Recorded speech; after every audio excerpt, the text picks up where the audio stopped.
parte dentro de la urología. Entonces,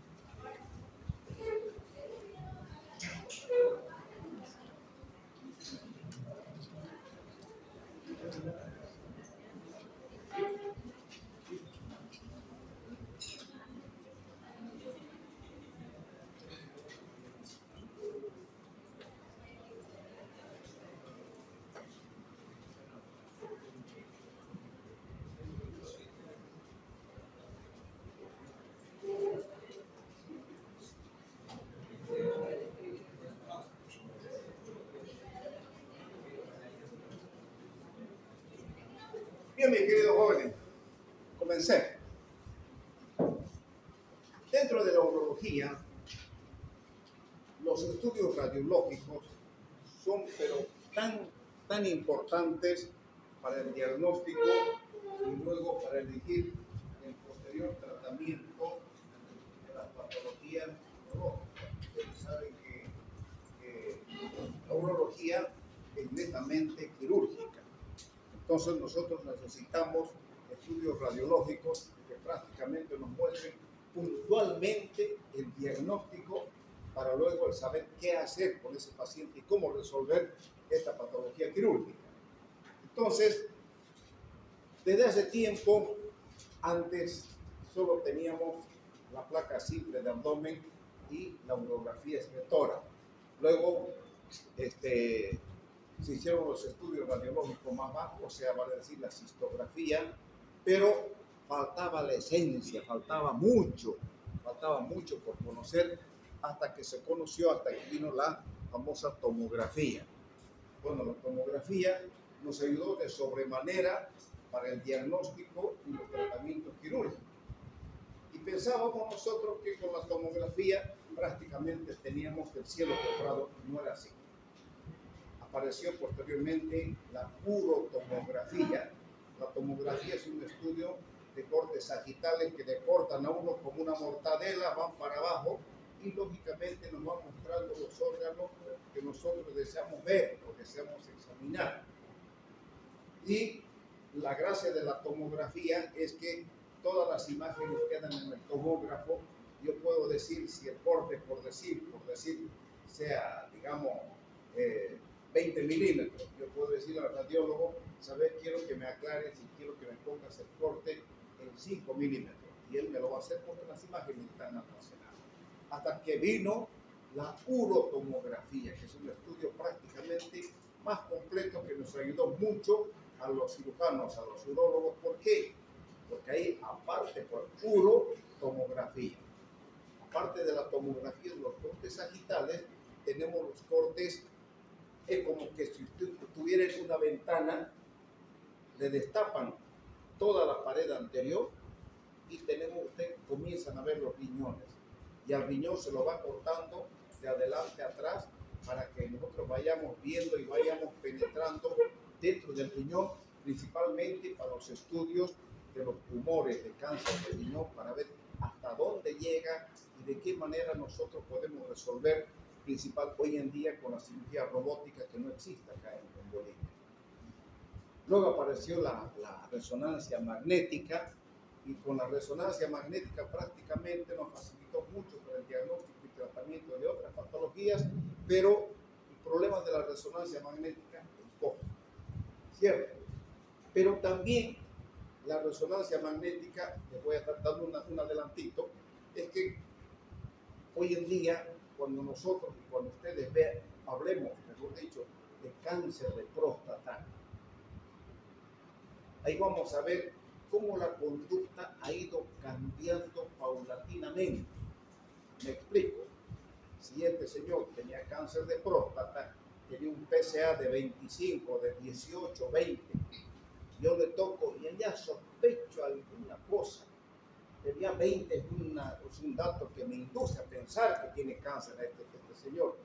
Si no tocaba nada, le hacía una ecografía transrectal donde la ecografía transrectal, ve en su pantalla la imagen magnificada y ve si detectaba alguna zona hipoecoica. Prácticamente con la aguja se hacía la biopsia directamente sobre la zona sospechosa, pero sí o sí tenía que ir a biopsia. Apareció, a Dios gracias, ya se hace acá en Santa Cruz, acá en Bolivia, la resonancia multiparamétrica de próstata con contraste, que prácticamente es un estudio que nos informa en cantidades, 1, 2, 3, 4, 5, ya. Pero no la noten, solamente les notifico, les aviso que la resonancia magnética multiparamétrica de próstata con contraste, ese estudio sí me asegura que este paciente, por esa imagen que se está viendo, debe ir directamente a biopsia. Entonces, cuando me indica una biopsia, la resonancia magnética multiparamétrica de próstata, prácticamente estamos ante una sospecha altamente de un cáncer prostático. Entonces, vamos a biopsia y el diagnóstico de cáncer de próstata me va a decir que se hace por el tacto y la biopsia me va a poner el nombre y el apellido a ese tumor prostático, a ese cáncer prostático. Y de acuerdo a lo que me diga la resonancia, si es más o es menos, prácticamente me iré a una confirmación de un cáncer de próstata. Me explico mejor. Si dice, por ejemplo, de acuerdo a la resonancia magnética multiparamétrica de próstata, tenemos un valor de 2 para la sospecha de cáncer de este paciente. Entonces, no es cáncer. Me voy directamente a una cirugía como si fuera un adenoma de próstata. Por más que tenga un PSA de 20, porque el PSA, cuando hablemos de cáncer, no es sinónimo de cáncer. Nos induce a pensar, sí, pero no es la garantía. Eso vamos a tocar directamente y minuciosamente cuando hablemos de cáncer de próstata.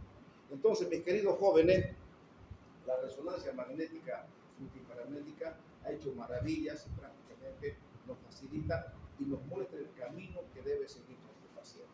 Entonces, eso en resumidas cuentas, cómo ha ido avanzando estos estudios.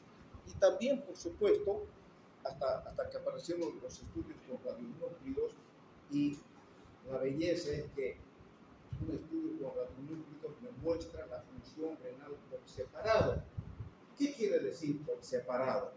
Nosotros sabemos que cada riñón tiene un 50% de función renal. Su riñón derecho funciona al 50% y el izquierdo al 50%. De pronto hay un cálculo que se presenta en el riñón izquierdo de esta señorita y comienza a haber una hidronefrosis. Una hidronefrosis es una obstrucción, ¿cierto?, de la vía urinaria. Ahorita vamos a comenzar a hablar de eso. Y de a poquito ese riñón se va a dañar. Entonces, al disminuir la filtración del riñón izquierdo, el derecho compensa esa función.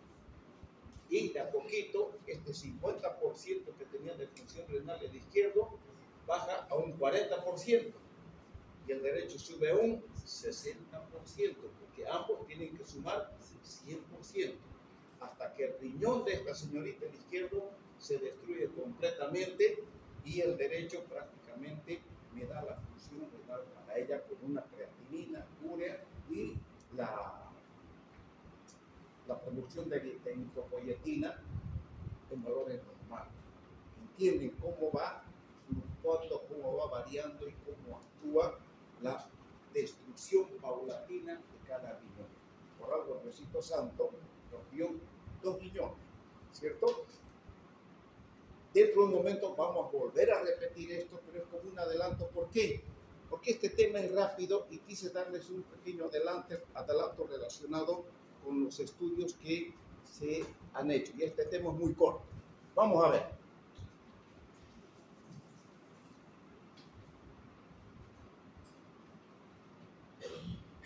La placa simple de abdomen. Que todo paciente que llega al servicio de urología, generalmente vienen pacientes con cólico renal que presentan un dolor intenso en fosa lumbar del lado izquierdo, vienen y primeramente tenemos que hacer un diagnóstico clínico, un examen clínico, joven. ¿Entienden? Entonces, hecho un examen clínico, nosotros tenemos que tener y aprender a manejar criteriosamente los estudios complementarios, los estudios radiológicos. No va a pedir, ¡tac! ¿Le duele? ¡Tac! La tomografía, ¿cómo fue? Y nosotros, yo personalmente que me manejo en el Hospital Hernández Vera, de la Villa 1 de Mayo, donde es una zona popular donde la gente no es pudiente acá. En el Hospital San Juan de Dios, el Hospital San Juan de Dios, ¿quién acude? El servicio es gratuito, acude gente humilde. Entonces yo tengo que aprender criteriosamente a manejar estos estudios para no hacer gastar su platita en vano. ¿Por qué? Porque muchas veces el hospital con este gobierno que tenemos que no sirve para nada, prácticamente a veces se suprimen las tomografías o se suprimen algún estudio y el paciente tiene que gastar su platita. Entonces no es nomás que decir tomografía, hay que manejar criteriosamente y eso es lo que vamos a aprender. Por ejemplo, la placa simple de abdomen, ustedes un cólico renal pueden diagnosticar con una placa simple de abdomen que vale 40 o 60 bolivianos frente al Hospital San Juan de Dios. Hay un sinfín de estudios radiológicos con un examen de orina y con una ecografía. Las ecografías jóvenes hoy en día están valiendo hasta 15, 20 bolivianos. Son personas que trabajan, son fundaciones que trabajan frente al Hospital San Juan de Dios y hacen bien a tanta gente. Y ustedes dirán, ¿y cómo una placa simple de abdomen? Claro que sí. Porque una placa simple de abdomen se toma desde la sínfisis del pubis hasta las últimas costillas. En el sexo masculino no hay problema, pero ustedes siempre que pidan una placa simple de abdomen, si es del sexo femenino, tienen que preguntar si está o no está embarazada. ¿Por qué? Porque si está embarazada esa señorita o esa señora, los estudios radiológicos causan una retinopatía terrible para el feto en formación. Entonces, siempre pregunten si está o no está embarazada. ¿De acuerdo? Y en la placa simple, ¿qué vamos a ver? Si hay alguna imagen cálcica, como vamos a ver de aquí a poquito, si hay una imagen cálcica en el ureter del lado derecho, bueno, esa es la causa del dolor. Y fue, lógicamente, nosotros sabemos, y vamos a ver de a poquito, toda obstrucción ureteral ocasiona una hidronefrosis. Y ahí viene el cólico renal, ¿cierto? Entonces, vemos la imagen radiológica, pedimos un examen de orina. ¿Qué va a haber en el examen de orina? Microhematuria. ¿Por qué la microhematuria? Porque el cálculo desciende por la vía excretora, por el ureter, y arañando la mucosa. Entonces, de ahí la causa de la microhematuria. Entonces, con una placa, una ecografía y un examen de orina, nosotros diagnosticamos un cólico o un cólico renal. Si es cálculo pequeño, como la mayoría de las veces, entonces con un tratamiento nosotros hacemos eliminar ese cálculo sin necesidad de estar haciendo tomografía. Ahora, de que la tomografía tiene su valor, por supuesto que sí, joven. Si yo veo un cálculo mucho más grande, entonces estoy obligado a pedir una tomografía con o sin contraste, dependiendo del caso patológico, ¿no es cierto? Pero lo que les digo es que hay que manejar criteriosamente estos datos. Esta es una placa simple de abdomen. Vamos a volver a repetir sobre placa simple de abdomen cuando hagamos esa clase, terminado el 12º tema. Un sábado en la mañana les dije que nos vamos a juntar aquí unas 3 horas y vamos a ver tantas imágenes, tomografías, en fin, les voy a contar tanta casuística preparándolo para el primer examen parcial. Entonces, ahí vamos a volver a ver las imágenes simples de abdomen. Es importante para nosotros ver la columna, la cresta ilíaca, el hueco pélvico, las últimas costillas, y siempre que ustedes vean una placa simple de abdomen o una tomografía o cualquier estudio radiológico, mis queridos jóvenes, comparen el hemiabdomen derecho con el hemiabdomen izquierdo. Lo que hay en el izquierdo tiene que haber en el derecho. Si no se repite, es alguna patología urológica, ¿no es cierto? Nosotros tenemos que saber, fíjense, aquí se ve la sombra renal del lado izquierdo, lo que no se ve en el lado derecho. Entonces uno ve primeramente partes blandas. Sombra renal, lo vemos acá. Luego el ureter sigue este trayecto. Vean, este hueso se llama la apófisis transversa del lado izquierdo, la apófisis transversa del lado derecho. Donde coincide la última costilla cabalingo, ahí está la primera lumbar, ¿cierto? La primera, segunda, tercera, cuarta y quinta lumbar, para nosotros los urólogos es muy importante porque es una referencia para describir una placa simple de abdomen, una urografía escritora que posteriormente vamos a ver, y luego tenemos el hueco pélvico. Aquí está la vejiga, que se ubica la vejiga, y nosotros sabemos que el ureter izquierdo viene bordeando las apófisis transversas, bajan al hueco pélvico y entran a la vejiga, lo mismo que en el lado derecho, ¿no es cierto? Luego, partes blandas, tenemos que ver los gases. Aquí vemos, son gases aquí en el colon, en el lado derecho, donde vemos que por alguna patología que pueda tener este paciente, puede ser que estos gases estén empujados o desplegados hacia un lado por alguna masa ocupante de espacio. Puede ser, claro que sí. Es importante ver la distribución de los gases en la cavidad abdominal. Pacientes estéticos, vamos a ver restos de materia fecal o va a haber materia fecal abundante en el colon. Entonces, son datos importantes para nosotros cuando hay estreñimiento. La secuencia de infecciones urinarias que pueden haber principalmente en el sexo femenino. No es en medicina, mis queridos jóvenes, nada 2 más 2 es 4. Nada. Pero, mujer que es estética, casi con seguridad va a tener infecciones urinarias. Les dije a ustedes que ustedes, jovencitas, tienen libertad de tener una infección urinaria por año. 2 infecciones o 3, ya es obligación del urólogo investigar la causa de esa infección.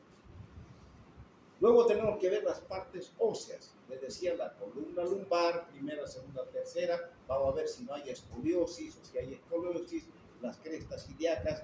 Aquí generalmente en la articulación coxofemoral, cuando son pacientes mayores, a veces presentan cuerpos extraños, ¿no es cierto? Cuando hay fractura, les colocan clavos de Kirchner, placas de Sherman, en fin, no sé, bueno, uno ve y tiene que describirlo. Y luego es importante ver las últimas costillas para ver si hay fracturas antiguas o no hay fracturas antiguas, lo mismo que en la sífilis del pubis que no vemos acá. ¿Qué es la urografía excretora?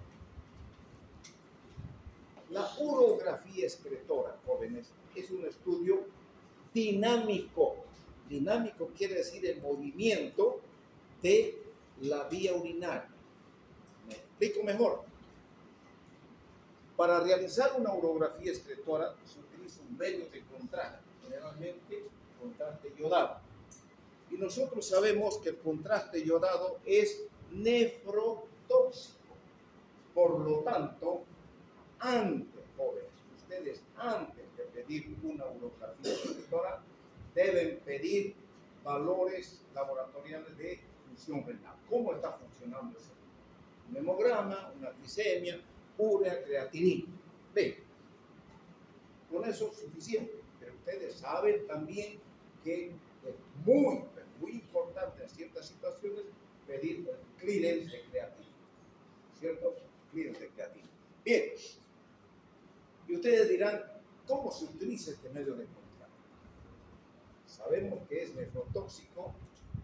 El paciente viene, tengo la impresión diagnóstica de que es un cálculo renal, en la placa simple veo un cálculo, en el otro riñón no veo nada, entonces pido función renal y pido la urografía excretora.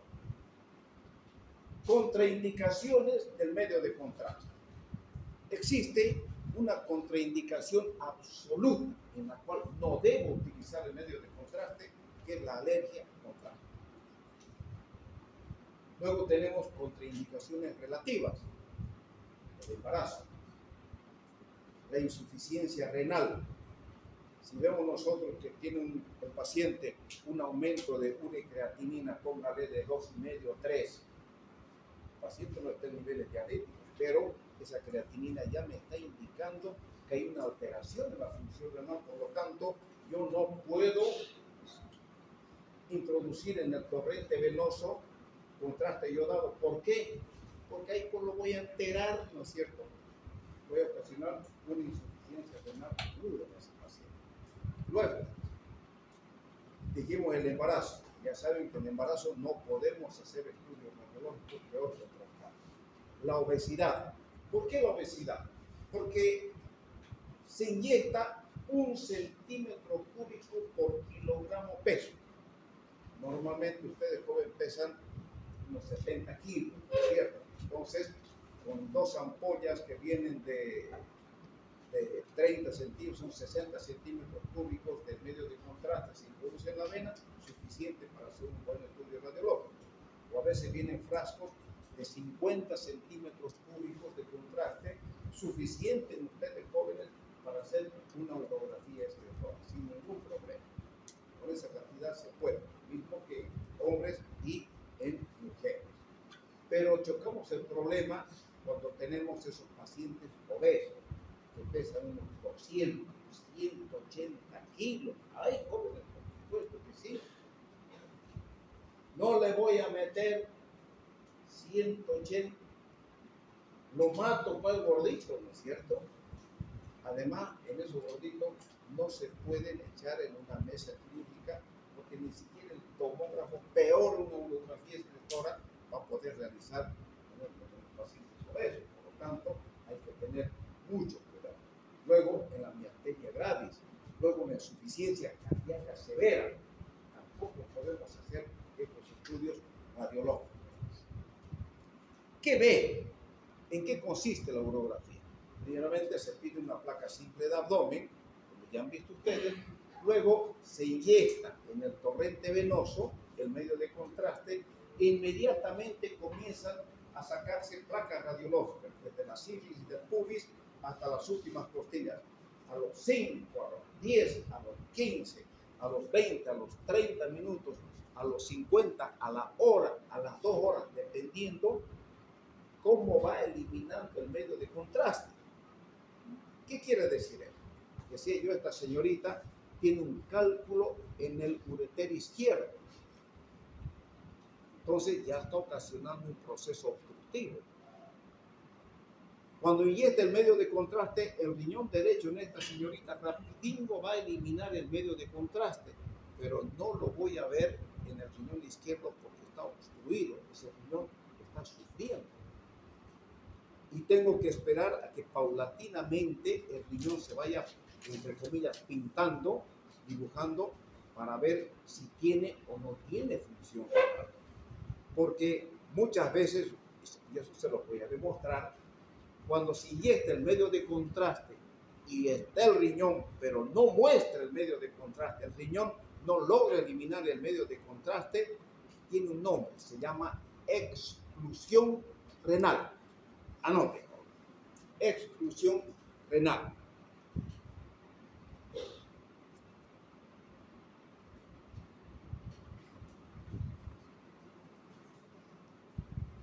Vean, esta es una placa urográfica donde se inyectó el medio de contraste y estamos viendo, miren, este es el cáliz, este es el infundíbulo y aquí está la pelvis.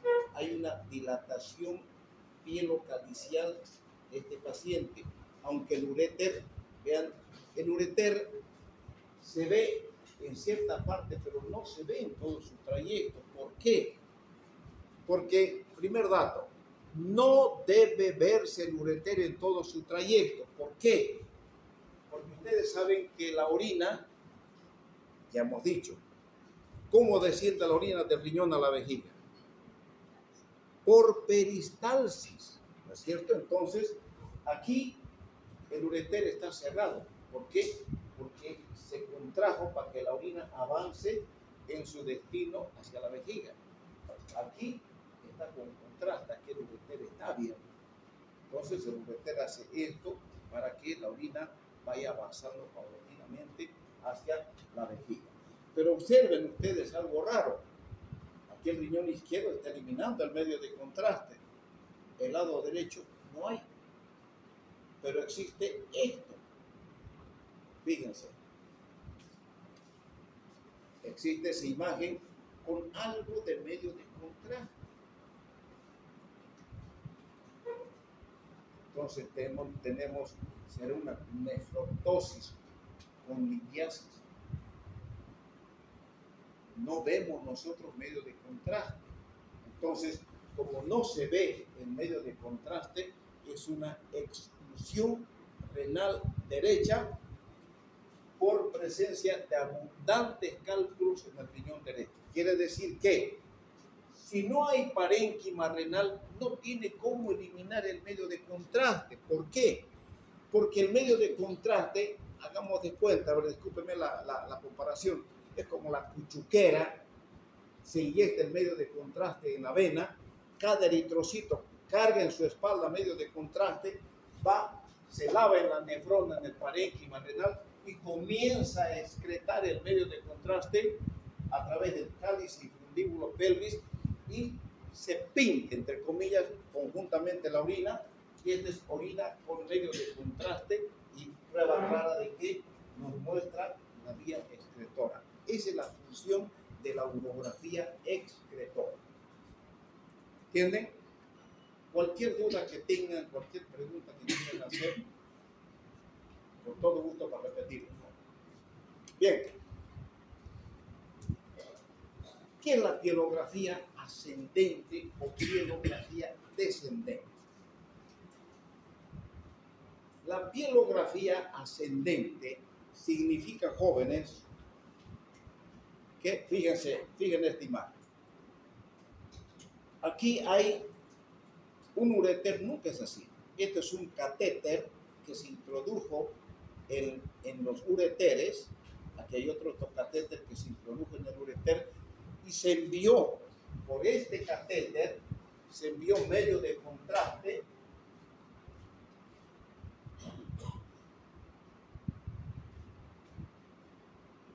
se envió por medio de este catéter, medio de contraste. ¿Para qué? Para que se pinte el riñón, para que se dibuje el riñón. ¿Cómo lo hago para sacar esto?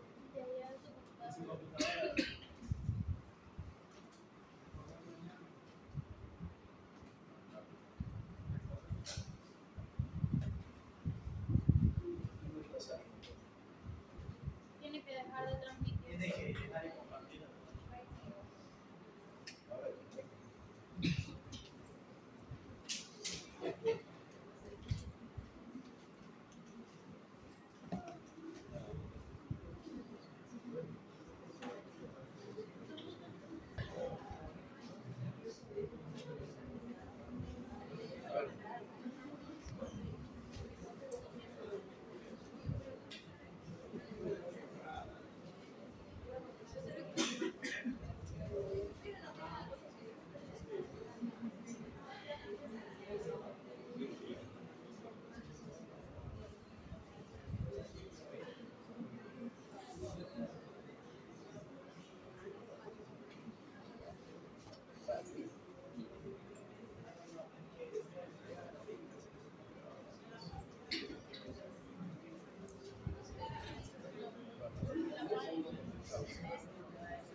tiempo, mi querido joven.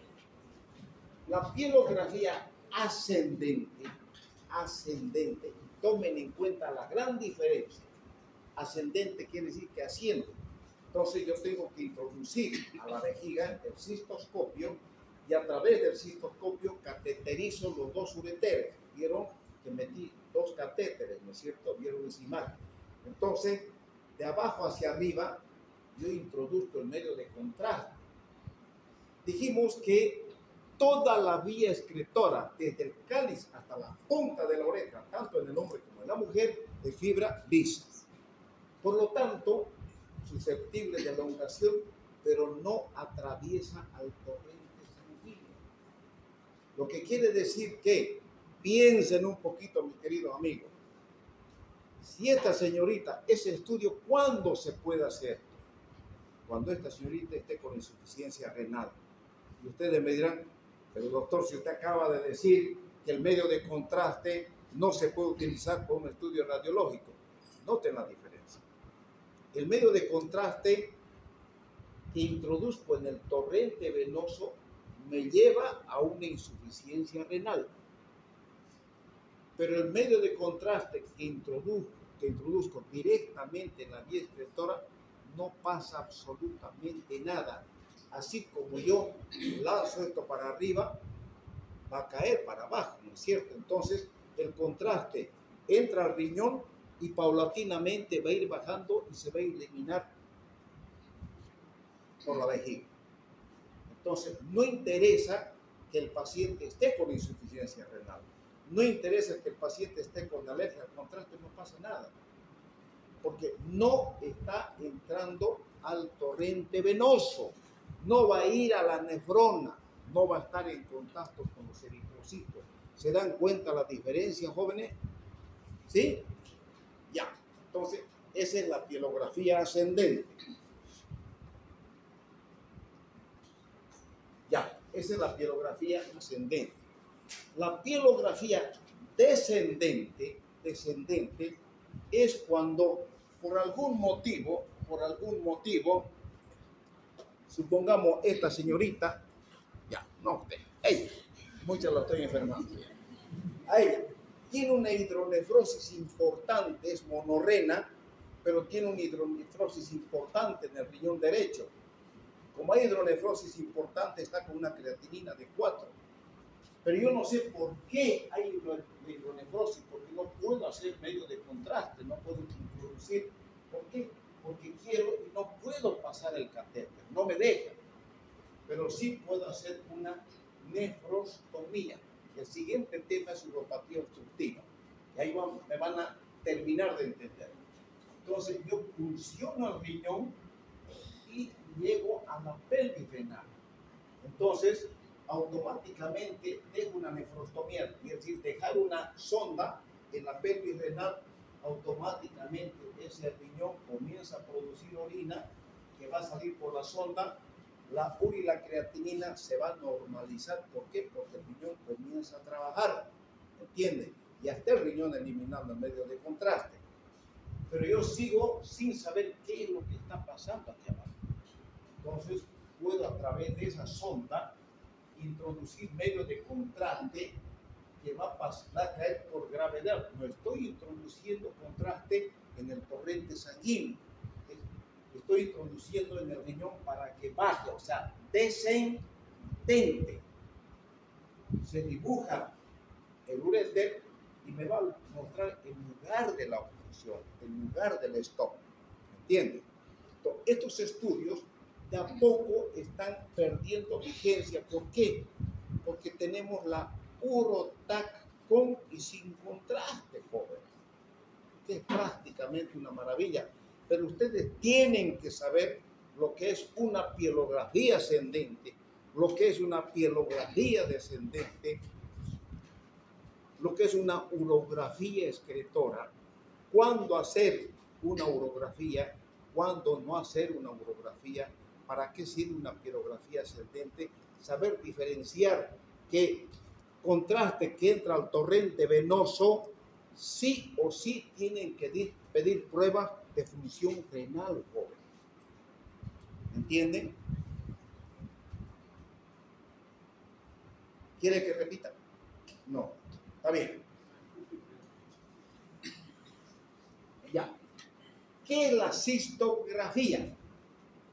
Grafía es una fotografía, ¿no es cierto? Entonces, la cistografía es una fotografía de la vejiga.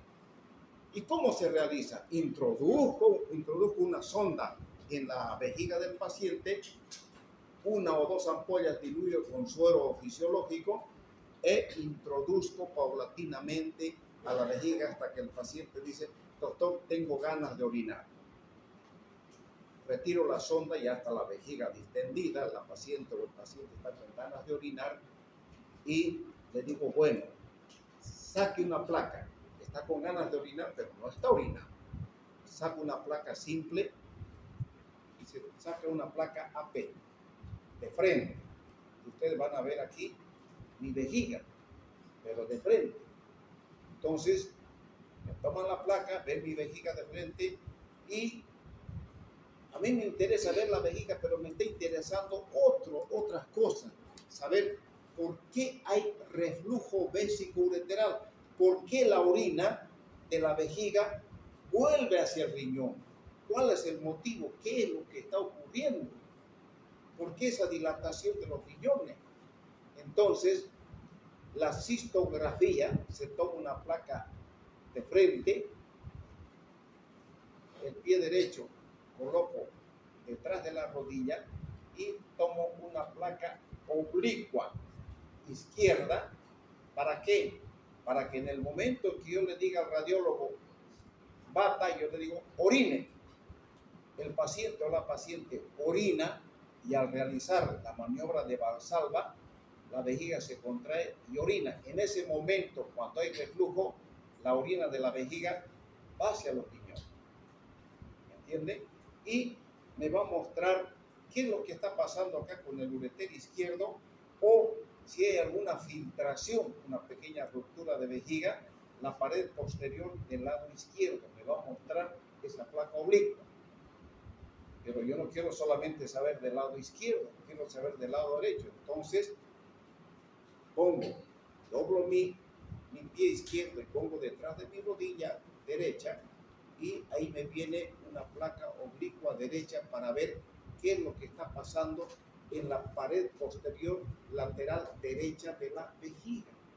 Entonces, la cistografía miccional se utiliza para el diagnóstico de reflujo vésico-ureteral, que es más económico. ¿Que puedo averiguar un reflujo con la resonancia magnética? Por supuesto que sí, pero es muy oneroso, muy caro. Porque teniendo otros estudios mucho más económicos, yo tengo que explotar, ¿cierto? Vean ahí, esta es una imagen de la placa vesical, es una cistografía, y esta es una placa oblicua.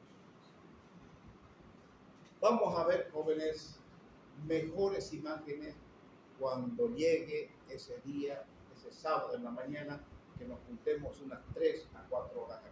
¿Ya? ¿Qué es la arteriografía renal selectiva? A Dios gracias, jóvenes, todos estos estudios ya han ido evolucionando.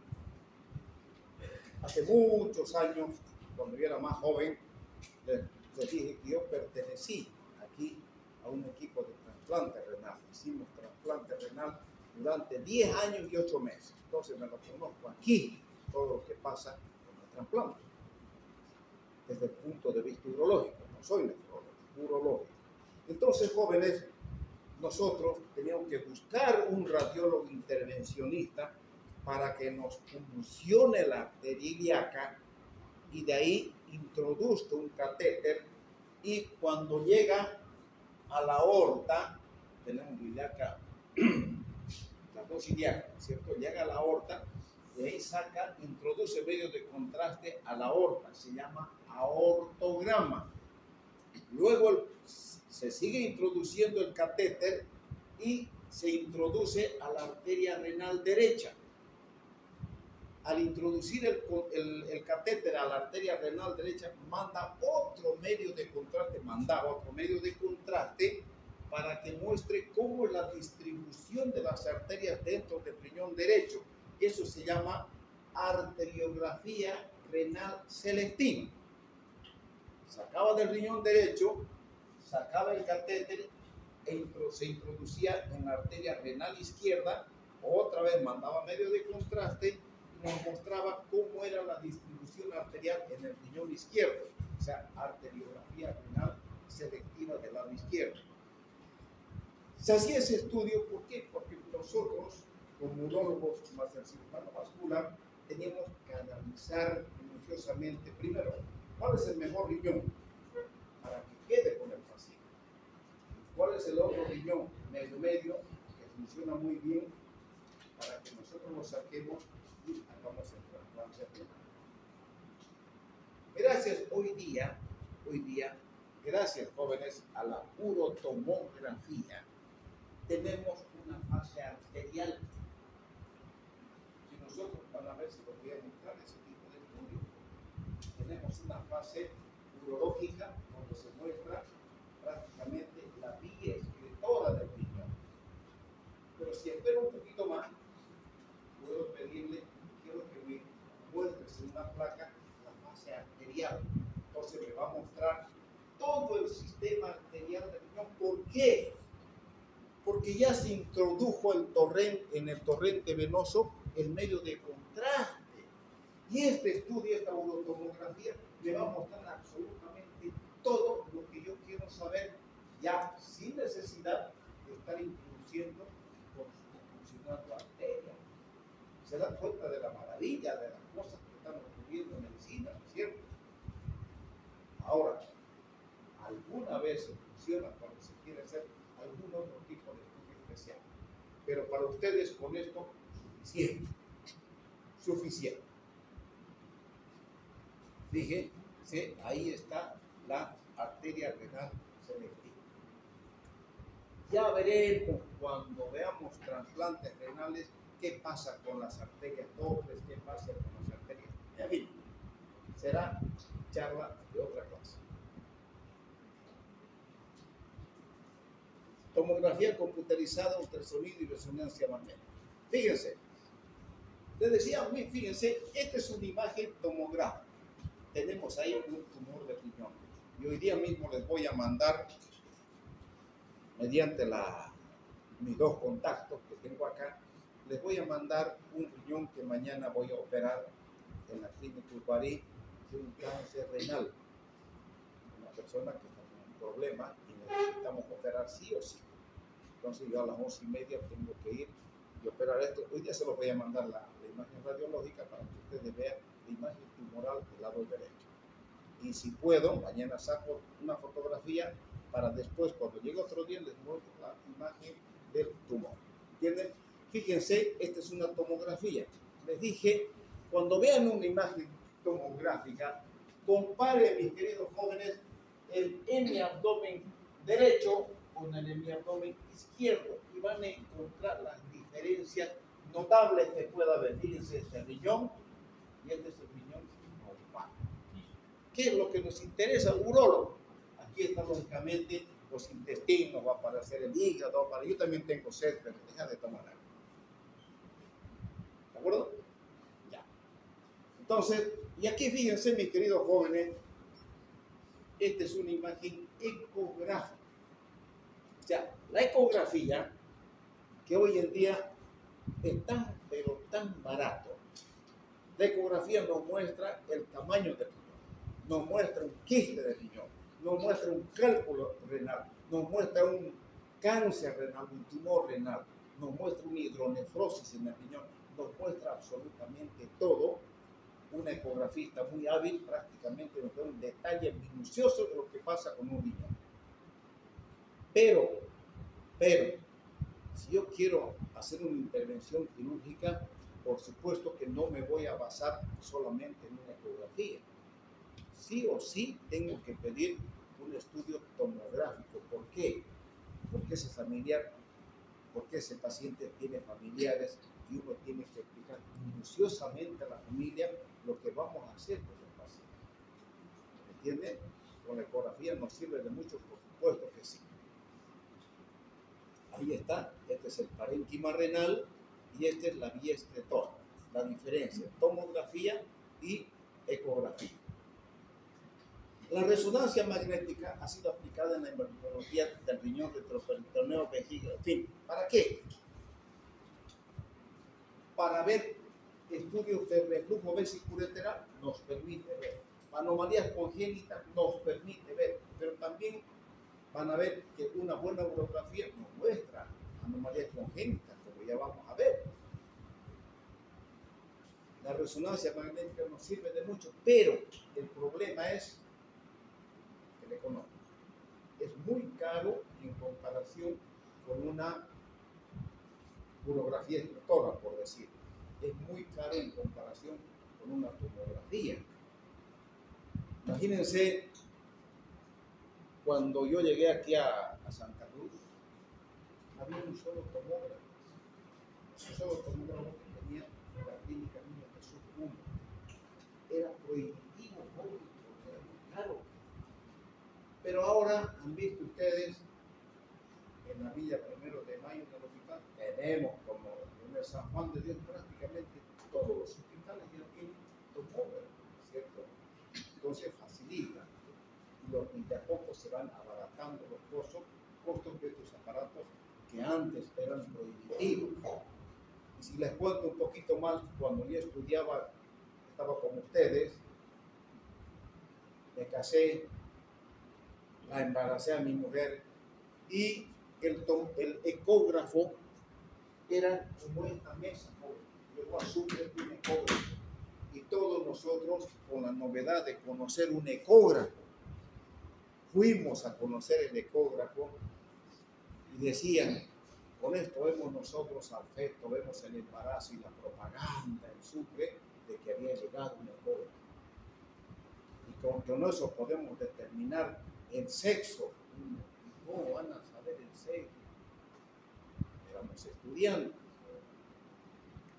Hoy en día, de esa época a esta parte, resulta que mi amigo está internado en su cama, dolorido, y dice, yo quiero un ecografista. A ver, ¿quién tiene un ecógrafo? Que venga. Tiene el colega en su maletincito ese corvo, lo enchufa, le pasa un poquito de gel y ya le hace su ecografía en su cama. ¿Cuánto son? 100 bolivianos. Entonces, todo ha ido evolucionando en el bien de los pacientes, ¿cierto? Entonces, jóvenes, la ecografía, la resonancia son estudios excelentes. Nuevamente, sepamos utilizar, más que todo conociendo los costos de los estudios para manejar criteriosamente estos estudios radiológicos. Vean ahí, tenemos una imagen de resonancia magnética y los estudios con radionúcleos. Los estudios con radionúcleos, jóvenes, nos sirve prácticamente para medir la función renal por separado. Antes nosotros hacíamos una urografía excretora y pedíamos el riñón derecho de esta, venga, su riñón izquierdo de usted a las 6 horas no funcionaba. Venga mañana a las 12 horas, otra placa radiográfica y el riñón no sigue funcionando, no está eliminando contraste. Venga mañana, 48 horas, el riñón no se dibuja. Es una expulsión renal afuera del riñón. Y nadie nos discutía absolutamente nada. ¿Por qué? Porque habíamos tomado una placa a las 48 horas y el riñón no funcionaba. Con este estudio, jóvenes, como ya sabemos que el riñón izquierdo aporta el 50% y el derecho el 50%, nosotros vemos con los radionúclidos que cuánto funciona el riñón derecho y cuánto funciona el riñón izquierdo para yo poder hacer una nefrectomía.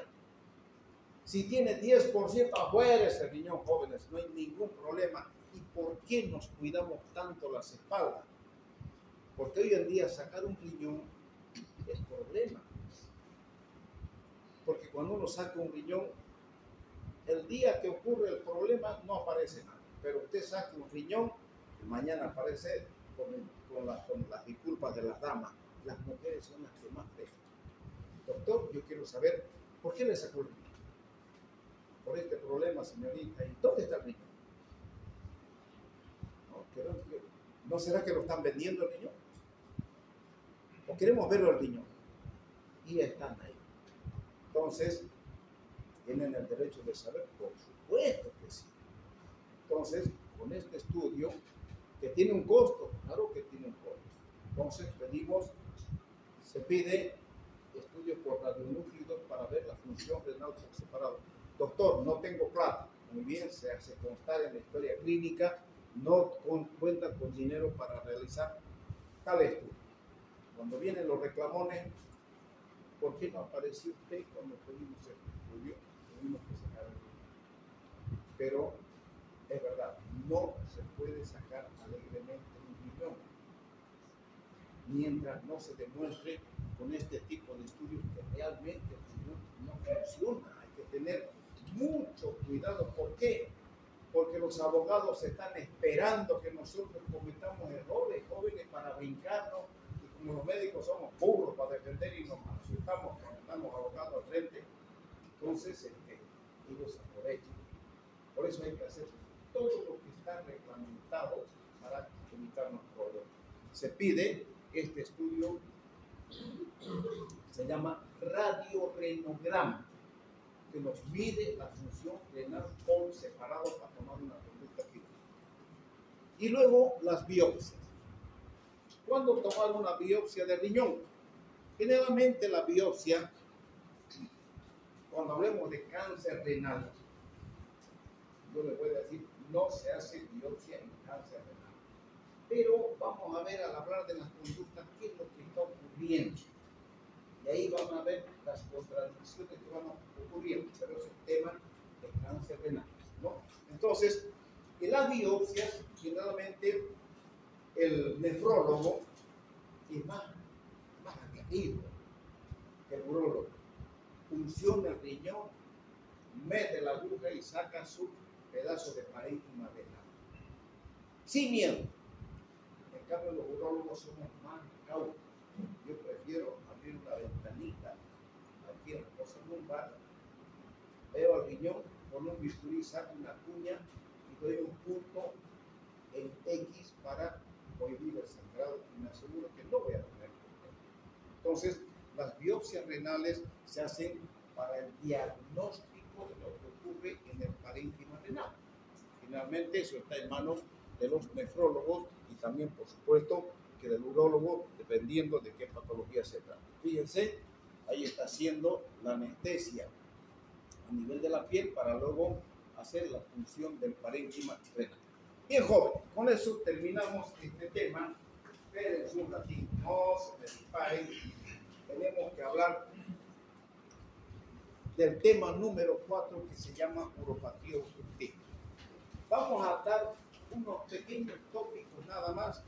Quiero preguntarles a ustedes que el día jueves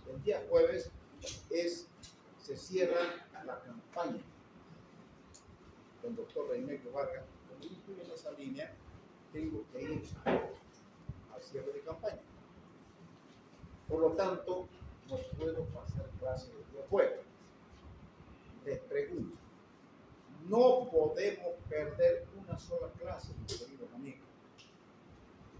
El día viernes es mi día, el día del maestro, ¿cierto? No sé si va a haber clases o no va a haber clases. Ustedes quisieran pasar una clase virtual, o sea, ahorita les voy a dar unos adelantos de lo que significa uropatía obstructiva, para ya cuando hablemos de la clase virtual, ya ustedes van a entender lo que quiero que ustedes entiendan. Si ustedes quieren, pasamos el viernes, o si quieren, pasamos el día sábado. Yo no me hago ninguna. ¿Sábado? Ya, entonces vamos a hacer lo siguiente. Puede ser el sábado en la tarde, ¿no es cierto? Yo les voy a comunicar a su... En la mañana. Se puede.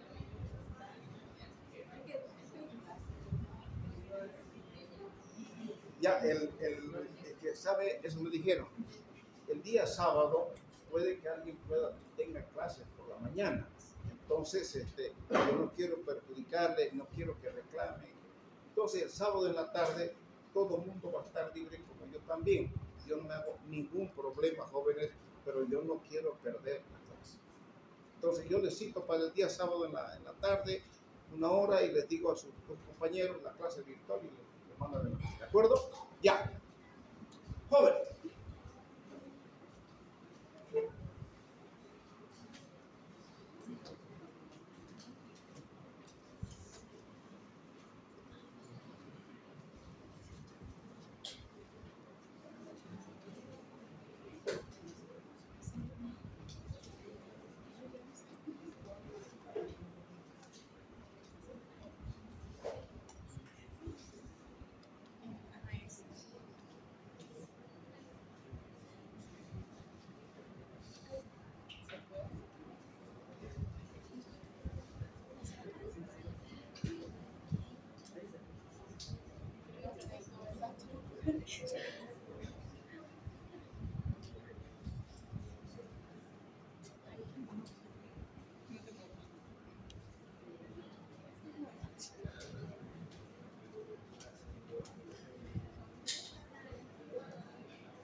Sí, está bien.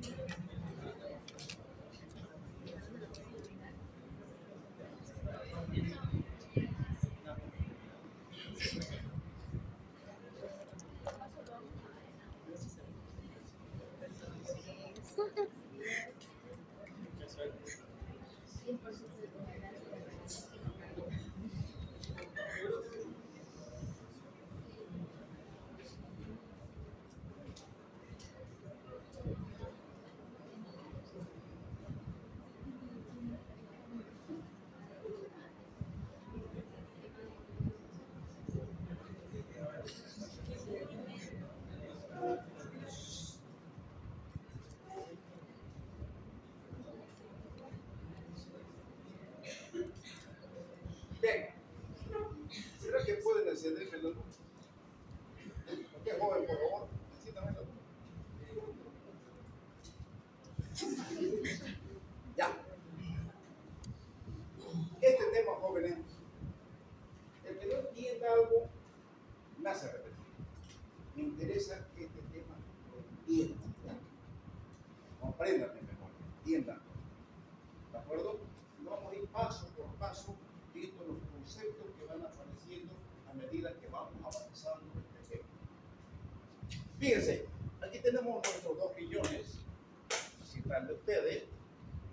Hay un ureter bonito, aquí está su vejiga, aquí está su próstata, aquí están orinando perfectamente bien. Todo normal. Hay lo que se llama micción efectiva. Micción efectiva significa que ustedes orinan absolutamente todo, no queda nada de orina en ninguna parte del conducto.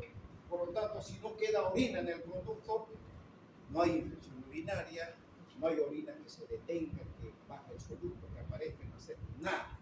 Por eso la máquina en ustedes está chalín. Por eso ustedes no tienen ningún tipo de problema urinario. ¿Qué pasa? Fíjense acá, la primera imagen. Vemos acá un proceso obstructivo. Tenemos un cálculo que bajó por el lado del lado derecho y se ubicó en el tercio inferior del ureter. El ureter se divide en tercio superior, medio e inferior. ¿De acuerdo? Este cálculo obstruye. Toda obstrucción aguda de la vía urinaria causa intenso dolor.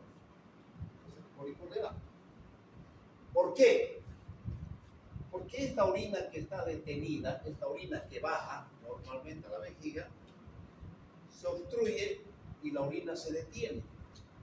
Normalmente, mis queridos jóvenes, todos ustedes, y a mí también que no tengo un proceso obstructivo, hasta el momento, la presión en la pelvis renal es cero, no existe presión. Entonces, cuando la orina se detiene, ustedes saben que la orina baja a la vejiga por peristalsis. Pero aquí está obstruido, está tapado. La orina se detiene, el riñón sigue produciendo orina. O sea, hay diuresis constante porque el riñón, hemos dicho que trabaja las 24 horas del día, filtra más de 200 centímetros cúbicos de 2 litros, 200 litros de orina en las 24 horas, ¿cierto? O sea, alta sangre que pasa por el riñón para que produzca 1,5 litros de orina en las 24 horas. La orina va subiendo para arriba porque no puede pasar, ¿cierto? Paulatinamente sube hasta que llega a la pelvis, donde no existe presión, y esa orina, en el momento en que entra a la pelvis, se crea una presión intrapiélica. O sea, desaparece esa presión cero. ¿Por qué? Yo soy orina, vengo y comienzo a comprimir a estas nefronas que están en esta fila. Ya, porque ya se crea una presión. La presión viene ¿de dónde? De abajo hacia arriba, que es orina que está presionando estas nefronas. Entonces, yo como orina vengo, las abrazo, crea presión y las destruye a esta fila de nefronas. La presión sigue aumentando y voy a la segunda fila por la presión intrapiélica que existe, y a medida que aumenta mayor cantidad de orina dentro de la pelvis, aumenta la presión de empuje. Garímbola, ¿cierto? Entonces, destruyo esta segunda fila y así voy matando nefrona tras nefrona hasta que llego a destruir completamente un riñón. Hemos dicho que toda obstrucción aguda de orina causa un intenso dolor. Pero ¿qué pasa? Esta semana tomó calmante, le pusieron inyección. Entonces, cuando una obstrucción se cronifica, ya no duele, compañero. Se acabó el dolor. Y esta obstrucción va aumentando y me va destruyendo el riñón. Destruye completamente el riñón, y esta orina que está detenida, nosotros sabemos que el pH de la orina es ligeramente ácido. Entonces, al detenerse la orina, cambia de pH, se alcaliniza y crea un proceso infeccioso. Y como la orina tiene sustancias orgánicas, inorgánicas y agua, precipita el soluto y forma cálculos. Más la orina infectada se infecta y se presenta una infección severa que se transforma en material purulento, y este cuadro termina en un cuadro que se llama uropionefrosis. Uropionefrosis. Un solo riñón se destruyó. Otro cuadro. Tenemos esto. Esto es lo que ocurre con los pacientes prostáticos, con los pacientes que tienen alguna estenosis uretra, con los pacientes que tienen cualquier patología obstructiva, desde el cuello de la vejiga hasta la punta del meato. Cualquier patología que no deje salir la orina. Estenosis, válvula de uretra posterior, válvula de uretra anterior, fimosis puntiforme, lo que sea. Se obstruye en los pacientes prostáticos. Paulatinamente se cierra la uretra prostática, la orina se va deteniendo en la vejiga. Los pacientes, el paciente al comienzo, en vez de orinar lejos, como orinan ustedes, va disminuyendo paulatinamente la fuerza del chorro de la orina y va quedando orina residual. O sea, no puede vaciar completamente la vejiga. ¿Por qué? Ustedes saben que la vejiga tiene un músculo, ¿cierto? Dijo que existe el músculo detrusor. Son 3 capas. Tenemos la mucosa. El músculo detrusor son 2 capas circulares y una longitudinal, son 2 longitudinales, interna y externa, y una circular media, y afuera tenemos la serosa. ¿De acuerdo? Entonces, el músculo se fatiga. Claro que sí. Si yo le digo a este joven, vaya abajo allá a la dirección y me trae un borrador, viene al rato, vaya, al comienzo ve y vuelve rapidín. En la segunda, tarda un poco, y en la tercera va a estar más cansado porque tiene fatiga muscular. Lo mismo que acá. Pero Diosito Santo es tan grande que hizo que existan mecanismos de defensa. A ver, ¿qué es la risa? A ver, cuéntame usted. ¿Cuál es la risa?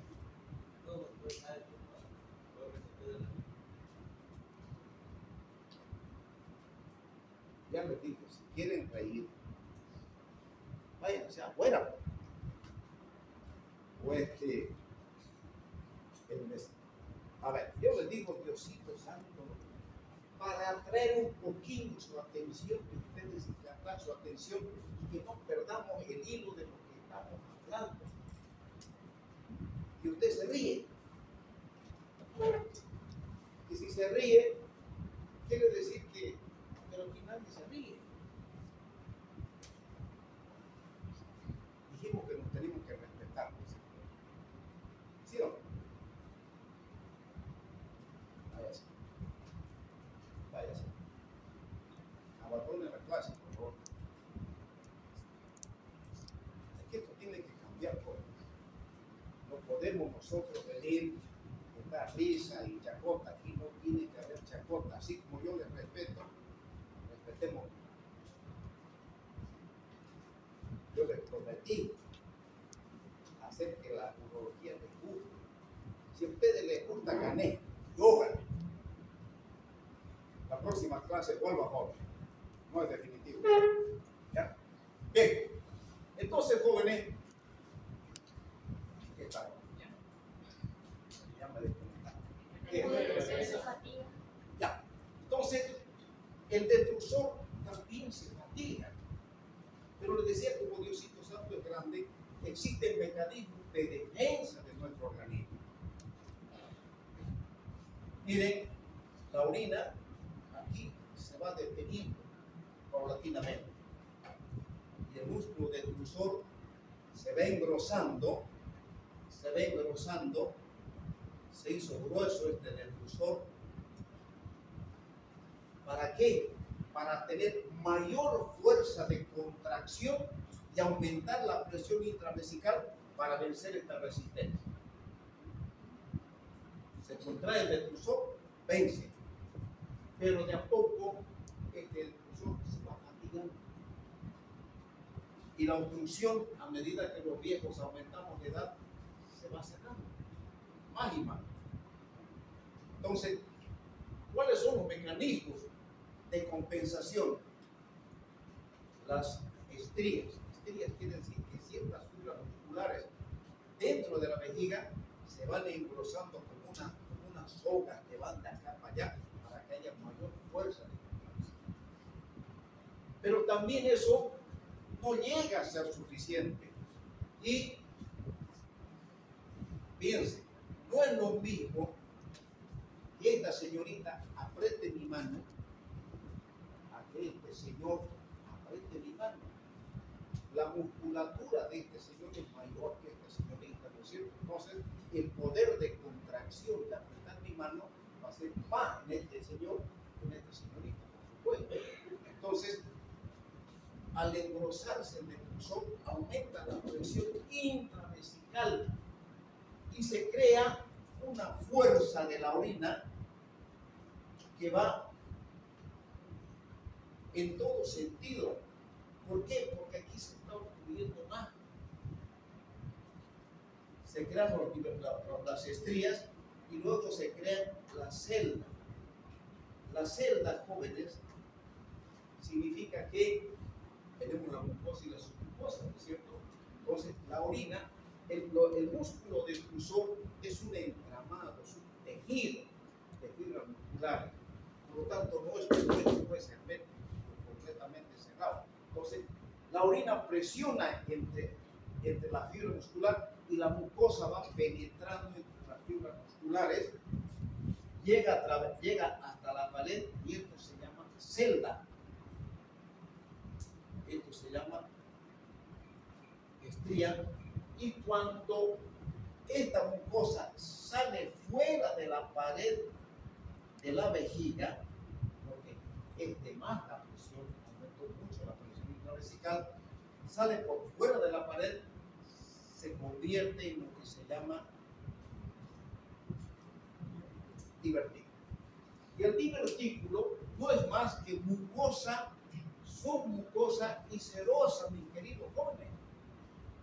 Por lo tanto, es una cavidad que no tiene poder de contracción porque no hay músculo. Esta orina se detiene, la orina tiene agua solvente, precipita el soluto y aquí se forma un campo. Y el constante contacto de esa piedra con la pared de la mucosa, puede desarrollar un cáncer vesical con su propio vesical. Esto se estima. Cuando ocurre esto, prácticamente la vejiga ya prácticamente se llena, ya no puede ese cristiano vaciar el contenido vesical. Y ahí se produce lo que se llama si la orina vuelve hacia los riñones, entonces la orina paulatinamente va subiendo a los dos lados hasta que llega a la pelvis renal y se produce este fenómeno que ustedes ya conocen. No hay presión, la orina entra a los dos riñones, la orina presiona el parénquima renal, destruye las nefrones y este cuadro termina en insuficiencia renal y bueno. ¿Qué patologías obstructivas tenemos?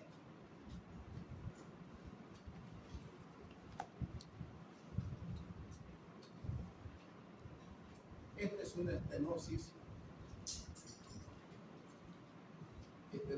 pielo-ureteral. Tenemos el ureter y aquí tenemos una estenosis del meato ureteral. Aquí tenemos la vejiga.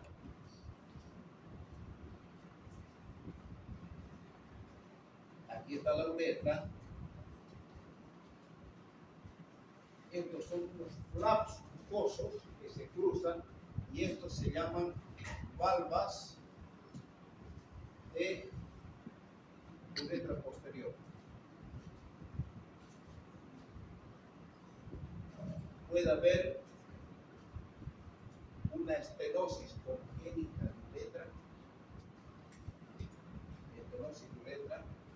puede haber valvas de uretra anterior, puede haber, aquí ya estamos en el prepucio, puede haber fimosis puntiforme. La fimosis puntiforme me lleva a este cuadro, por supuesto que sí. La insuficiencia renal, jóvenes, llega a este extremo porque la única vía de salida está obstruida. Esta única vía de salida que se obstruye me complica a los dos riñones por todo esto que